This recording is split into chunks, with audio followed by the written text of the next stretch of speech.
let's talk about why you struggle to learn new skills. I'm going to give like a super straightforward answer to this. I'm not going to give you some story to build up to it. You have 24 hours in a day. Okay. The way you spend your time during those 24 hours is a reflection of how you're investing energy. Even if you take a chunk of that time and do nothing, even if 8 hours of it is devoted to sleep, every instance of this 24-hour block, let's say, even though it really only kind of seems like a block because we sleep, in the middle of it. I have decaf coffee today because I'm taking a break from caffeine for 2 days. But your time, where you spend your time reflects where you invest your energy, and where you invest your energy creates a lasting impact, right? So I had a couple comments last week from people who are trying to learn something. I believe both people were trying to learn 3D animation or something to that effect. And so it popped into my mind to talk about why it might be a struggle to learn different skills. And here's the thing. You have to be honest about where your energy is going throughout a given day. If you spend 2 hours a day, 1 hour a day, 30 minutes a day with your attention, not even necessarily your activity, because the activity you're doing could be somewhat unrelated, but you could still use your creativity to connect it to the thing you're trying to learn. Like, let's say 3D animation as an example. You work as a pizza guy. You make pizza. And you can now think in your head, how would you 3D model a pizza? Because you need to have some understanding of the physical object to do the modeling, and you can just contemplate it. Even if you don't get a good answer, the point is your attention stays directed the way that you want it. The reason people don't learn things, regardless of the story or narrative that gets put behind it, is because they take a small amount of time, 1 hour, 2 hours, 30 minutes, whatever, and they put it maybe totally focused on what they want to learn.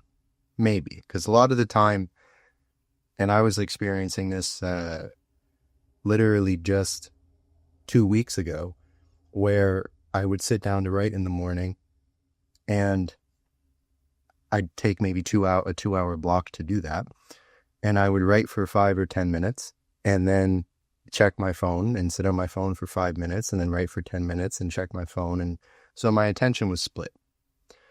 Usually that's the portion of time and focus people devote to what they're trying to do, myself included. I'm guilty of that. But let's say, for the sake of this argument, it's a fully focused 1 or 2 hours, right? But then the remaining 14 hours or so of their waking time is spent on things totally unrelated to that, right?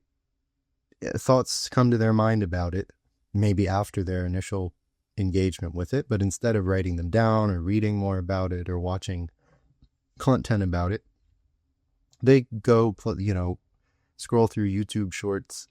Maybe at their job, they just load the fact that they're at their job. Their mind's not, focused sharply on something. And they go play video games. Any number of things. The reason it's hard to learn a skill is because if 2 hours of your time are spent learning the skill, and then 14 hours of your time are spent doing some form of either stagnant, self-destructive, or unfocused activity, then that 2 hours isn't enough to overcome that. The way you have to learn skills really is similar to how you would learn a language, but it's a lot more accessible because our minds are very useful like that. You have to learn a skill through immersion. Now, immersion does not mean you spend 100% of your time actively doing the thing nonstop, right? There's a lot of examples in today's culture of very successful businessmen and very successful people who have this sort of nonstop work ethic. That's not practical for most people. For most people, they'll get it. If they try to do that, they'll get a burst of motivation. They'll do it for like a day. And then after that day transpires, they're going to be burnt out the second day, and they're going to go immediately back to their, old ineffective habits. So for most people, what has to happen is a creative immersion. And a creative immersion means that maybe you only have the stamina or skill to practice something you're doing for 30 minutes, maybe even less, maybe 5 or 10 minutes. For example, if you're just learning to write, because I can argue that I'm a somewhat experienced writer now. I could sit down for a couple hours and write with fairly good focus, and it doesn't really need much editing after I write it. But years ago, I think maybe somewhere between 4 or 6 years ago, when I tried to learn how to start writing, I could write maybe a couple sentences before I got derailed mentally. And a lot of the practice for me at the beginning of that process was literally opening my laptop, opening Google Docs, and keeping it next to me while I was sitting down doing something else, because that introduced the opportunity for me to do it, and it kept it on my mind because it was next to me. Or having a notebook and pen over there, or deciding if I had thought of something, I'll open my phone's notepad and I'll write a sentence. Writing one sentence counted as writing, right? Sitting and attempting to write counted as practicing writing. And so whatever you're trying to learn to do, you have to be very liberal and creative if you're starting from a total beginner's stance about how you immerse yourself in that. And the most efficient way to do it would be to act on it as much as possible. But realistically, set one chunk of the day out to act on and practice the thing you want to practice, even if it's only for 5 or 10 minutes. And then outside of that, the content you consume should be relevant to it. This is extremely important, and people miss this entirely, because if your content consumption is not related to what you're doing, you're going to arguably dig yourself into a hole. You need someone to model to you what you're trying to do successfully. Right? And if you find content showcasing people who are the best they are at what you're trying to do, or even maybe they have tutorials, right? Or you find videos of people who are just at a higher level than you. Maybe they're not the best ever, but they're a higher level than you at it, and they're showing you, demonstrating how to do it. This teaches you more than you realize. You're not just watching this to learn the step-by-step thing that they're doing that you don't know how to do. You're watching them because you're going to learn where they focus, how they prioritize the problem, what personality traits benefit success in that pursuit. And you're most importantly going to learn that it is possible to do. It's going to be proven to you in front of your face that this person did it with a certain level of ease, and it gives you something to strive for and emulate. And your brain really does absorb this as a set of potential characteristics. Now, it's not enough to do that one time. And I'm not saying that, let's say, only watching content is going to flourish your skill set or something like that. But you have to repetitively, almost continuously, keep your attention on this information. And as you do that, that 24-hour chunk that is your day will start to largely determine the next 24-hour chunk. So if this 24 hours is spent where, let's say, you were 100% one-pointed, focused on something, focused on working on something. Maybe you wanted to learn computer programming. You have to write code. Okay, well then waking up I only have a very general understanding of code. So if you were doing something specific, like if you needed to write a specific project in a specific language, the first thing to do may not be to directly dive into that if you don't have the skill for that to really be productive. It might be to go watch a podcast from the guy who invented the language, or read about the guy who invented the programming language and see why it was invented. And then take the subject of what you're doing, I'll keep the 3D animation example, and look into why and how 3D animation was invented. So give yourself some background on the history, right? Then watch people who actually do it successfully, right? And then all of that information becomes a reference point for when you sit down and you go, okay, well, what's step one? If you do enough of this background research, you know now how the most successful people in that pursuit started. And so you can start a similar way, right? You learn how they started, you learn how they solved problems, you learn where they learned from. Maybe they even give you book recommendations or they tell you how they studied, right? And that starts to naturally, redirect your mind. The problem that happens is that isn't taken seriously enough. There's not enough of a genuine effort put into that learning process.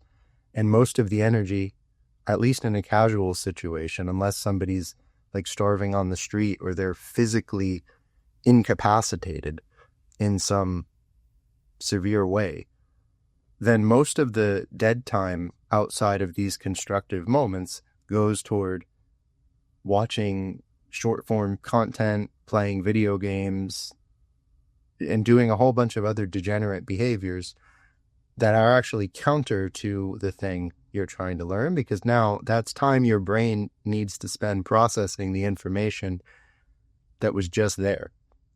And your pattern interrupting that time with a bunch of nonsense that is going to now, when you wake up the next morning, it's going to explode into a bunch of ideas about this attention deficit, short form, brain rot content, plus the stuff you're trying to learn. And it's very distracting. So hard to learn skills basically because of a lack of sustained and focused attention, a lack of creative immersion, and all of that type of stuff. So if I had to give a set of steps on what to do, I would say to find the best performing people in the area you're trying to pursue. Find the people who invented the thing you're trying to pursue and start to emulate or just start to download their process into your mind. It's best if you can find actual interviews or videos of them talking, because now you can sort of see their mannerisms, personality, so on and so forth. And then the sort of second best thing to that, which is also still useful even after that segment, is finding people who are not necessarily the best, but they're still better than you, and they're demonstrating live how to do the thing you're trying to do. So you could watch how they go through the process, and you start to create a model in your brain of what it's like to sit and do this for an hour and a half or 2 hours, right? And it's no longer weird to you, because if you haven't done the thing before, in your mind, it's only weird. It's only natural to spend your time doing certain things. But you need exposure to someone spending an extended period of time doing the thing that you want to do. And that ties in with watching interviews or reading books about it, because you're going to watch people talk about it for an hour, 2 hours, 3 hours. And now you have at least practiced carving out that chunk of time for it.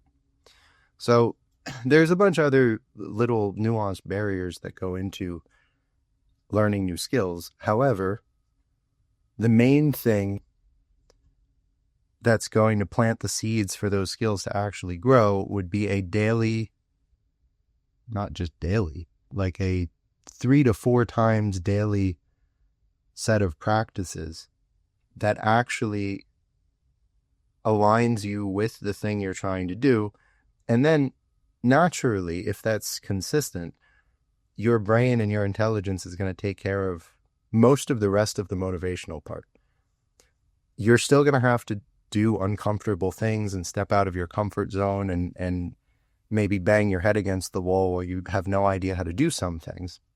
The difference is when you've saturated yourself with enough of the information about it, these struggles, you're a lot more likely to undertake these struggles without much issue.